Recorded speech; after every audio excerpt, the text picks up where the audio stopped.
Hoy es el encuentro de los dos profesionales de los conversatorios de libros más destacados de Colombia, el profesor Costaín y el profesor Roberto Pombo.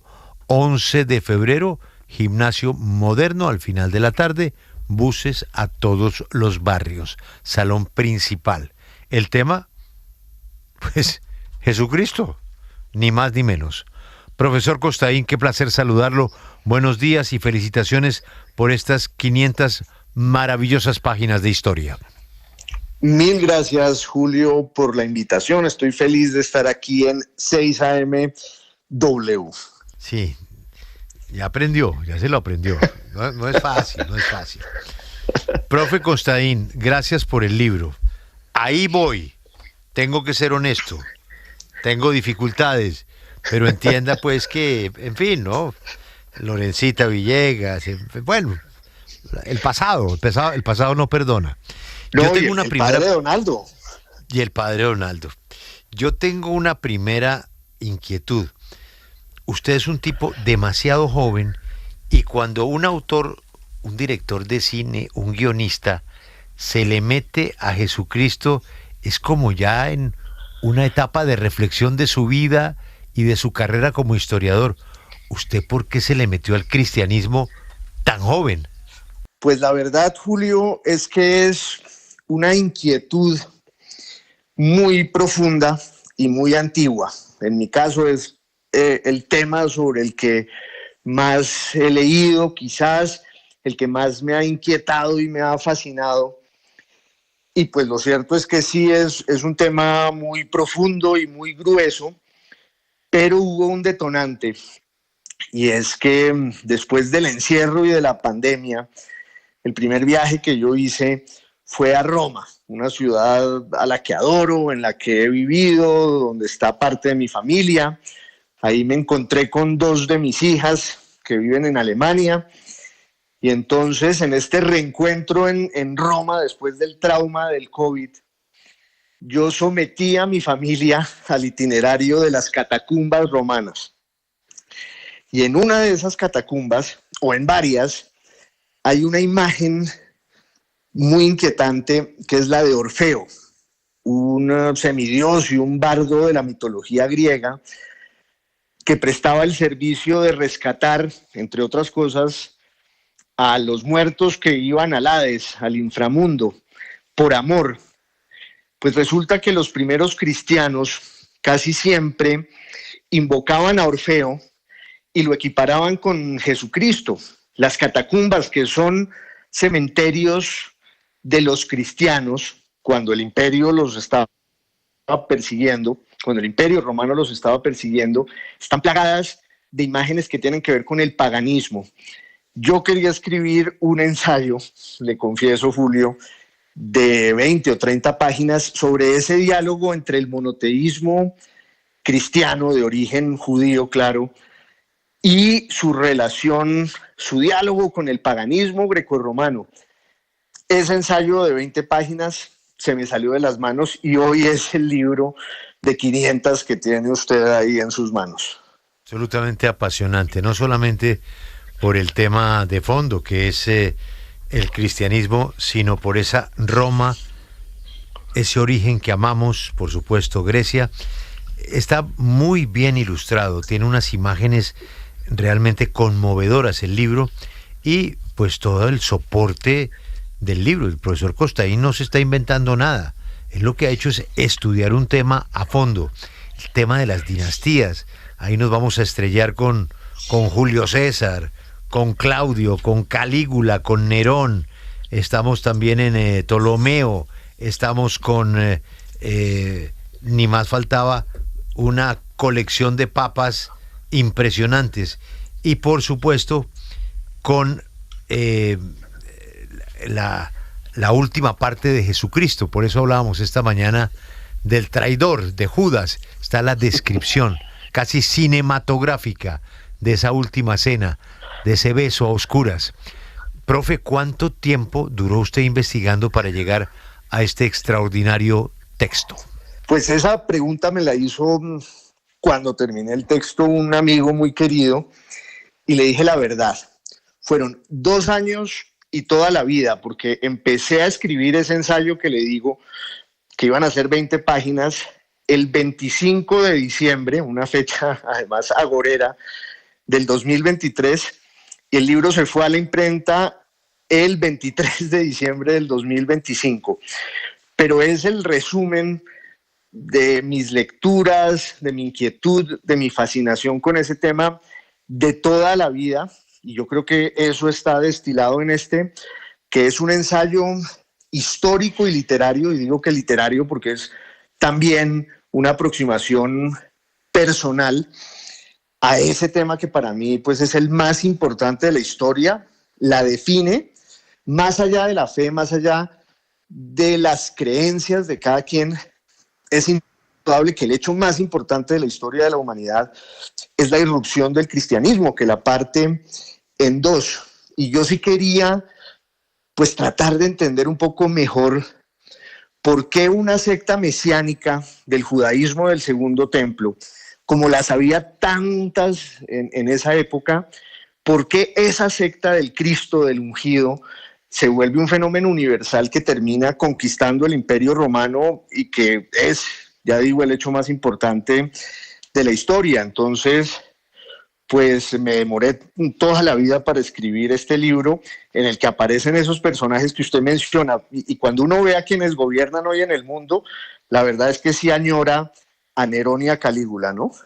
Usted acaba de darme pie para la pregunta que sigue.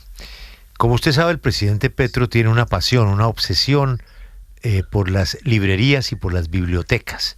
Él cada vez que puede se escapa a una biblioteca, a una librería, pero se va escapado y se pierde en los libros. Si el presidente Petro se pierde en una librería y se encuentra con el Hijo del Hombre y se sienta por allá en el piso en una esquina o compra el libro y se lo lleva para su último viaje a Gorgona, donde estaba perdido de las preocupaciones, en ese libro, El Hijo del Hombre, de Juan Esteban Constaín, él puede encontrar respuesta a una afirmación que hizo, y es que Jesucristo le hizo el amor a María Magdalena. No, la verdad es que esa respuesta así en esos términos no la va a encontrar en una de sus proverbiales escapadas librescas y bibliográficas, pero yo sí creo que puede espigar en otros temas que tienen que ver con la relación y el poder y los conflictos sociales que había en tiempos de Jesús, cuando está surgiendo el Imperio Romano, entre otras. Esa es una coincidencia histórica que de pronto va más allá del azar, y yo lo planteo en el libro. El cristianismo irrumpe cuando se está fundando el Imperio Romano con el primer emperador, que es Octavio, y luego su sucesor, que es Tiberio, que es cuando crucifican a Jesús. Pero pues habrá otros temas. Ahora, ese de María Magdalena, que genera tanta fascinación y tanta curiosidad en las fuentes canónicas, pues la verdad es que no hay ningún indicio que nos permita concluir lo que dice el presidente, y tampoco en las fuentes apócrifas, en las fuentes no oficiales. Eso hace parte más de una mitología que muchos atizan porque quieren humanizar a estos personajes que son inacibles y divinos, sobre todo en el caso de Jesús, pero pues no necesitamos rastrear ese tema en el caso de Jesús como para interesarnos en su biografía. Juan Esteban, gran gusto volverlo a saludar, y el libro realmente muy, muy apasionante, y le quiero mencionar un episodio del libro, de ese capítulo que se llama El Hijo del Hombre, como le preguntaba Julio. Usted cuenta, yo pues eso no lo sabía, que hay un académico de la época, un historiador muy famoso, Flavio Josefo, quien, sin ser cristiano y sin tener por qué darle ninguna credibilidad a la historia del Hijo del Hombre, dice en un texto contando la historia de los judíos que en aquella época existía un hombre sabio llamado Jesús que hacía milagros. Y me puse a buscar la cita más extensa, si es que la había, de este académico Flavio Josefo, y la encontré. Y encontré además que cuenta otras cosas, que también hace referencia a Jesús para hablar de su hermano Santiago, al que llamaron Cristo. ¿Por qué esa cita es tan importante, Juan Esteban? Pues es importante porque sobre la vida de Jesús tenemos solo los testimonios evangélicos, tanto en los evangelios canónicos, pues que son los 4 evangelios que están en el Nuevo Testamento, y luego los evangelios apócrifos, pero esa es una pregunta fundamental. ¿Existió o no existió Jesús? Y las fuentes son muy escasas y están todas en el ámbito de la narración apologética de la Iglesia. Pero hay un testimonio histórico por fuera de esa tradición del cristianismo, que son los libros de Flavio Josefo. Flavio Josefo era un judío helenizado, es decir, un judío cuya lengua era el griego, que ese es el hecho determinante también de esta historia, que combatió primero a Roma y luego se acerca a los romanos y de alguna manera abandona su cultura y su tradición para plegarse al poder de Roma, pero termina siendo un intérprete y un puente entre Roma y el judaísmo. Y los libros de Flavio Josefo pues, son una fuente indispensable para entender este mundo. Y es él uno de esos testigos o narradores de la vida de Jesús por fuera de la narración cristiana y apologética, sobre todo en el libro de las antigüedades judías. Entonces él habla de Juan el Bautista, habla de Jesús y de su entorno, habla de la crucifixión, y los académicos y los arqueólogos y los filólogos a través del tiempo han discutido mucho si eso que cuenta Flavio Josefo lo escribió él o fue una adición posterior que hicieron los cristianos, porque él era un judío que no tenía ningún interés en reivindicar la existencia histórica de Jesús. Es casi un contemporáneo de los autores de los evangelios que habla de Jesús desde la distancia, pero queda como una fuente histórica para confirmar, digámoslo así, la existencia de Jesús. Entonces es una fuente muy importante, y en nuestros días hay un profesor que se llama T.C. Schmidt, que es un gran teólogo y un gran filólogo y arqueólogo, que ha demostrado que realmente Flavio Josefo sí escribió ese fragmento, que se llama el fragmento flaviano, sobre la vida de Jesús y sobre todo sobre sus milagros, la fama que tiene en toda la Judea y las razones que lo llevan a la cruz. Entonces, por eso es tan importante. Y yo quiero añadir ahí, sin extenderme, que uno puede creer o no en la existencia de Jesús como personaje histórico, más allá de su condición divina, pero aún si acepta que es un mito o una patraña esa historia, no puede negar la influencia histórica de ese relato que, ya digo, pues nos determina hasta hoy. Es el hecho más importante de la historia de la humanidad. Pues mire, de este ateo que le habla desde Madrid, profesor Costaín, le aplaude, porque este libro lo quiero devorar cuando llegue aquí a las librerías, porque usted se ha metido con el filósofo más importante de la humanidad. Y yo quiero que vayamos a ese carácter mágico que se le ha dado a Jesús, a la persona, más allá de sus milagros. Dentro de la investigación que usted hizo, ¿existe algún elemento que efectivamente permita decir que más allá de un hombre que predicaba la Torá y el conocimiento de la religión judía, era un hombre mágico? ¿Un hombre que podía hacer cosas imposibles? Pues eso no se puede demostrar en términos científicos desde la historia o la arqueología o la filología. Este profesor que les digo, Schmidt, que es muy serio, es muy riguroso, está llegando casi a esa conclusión. Él dice que uno podría estar hoy en la capacidad de demostrar los milagros de Cristo, pero yo creo que eso es muy difícil.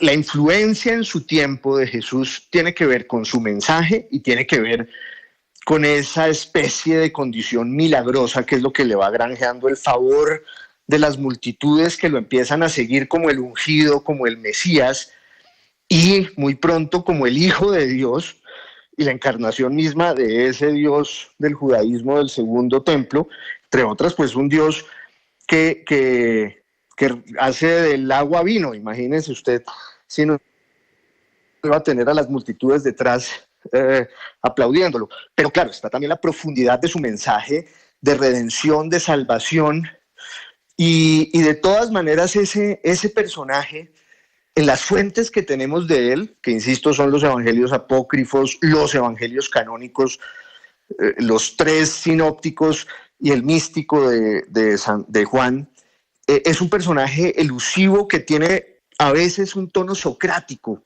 filosófico, inquietante y a veces pues muy provocador y muy revolucionario en el sentido más profundo de la palabra, que es lo que lo lleva al enfrentamiento con las autoridades religiosas del judaísmo, que es al final lo que determina el hecho de que los romanos pues lo crucifiquen.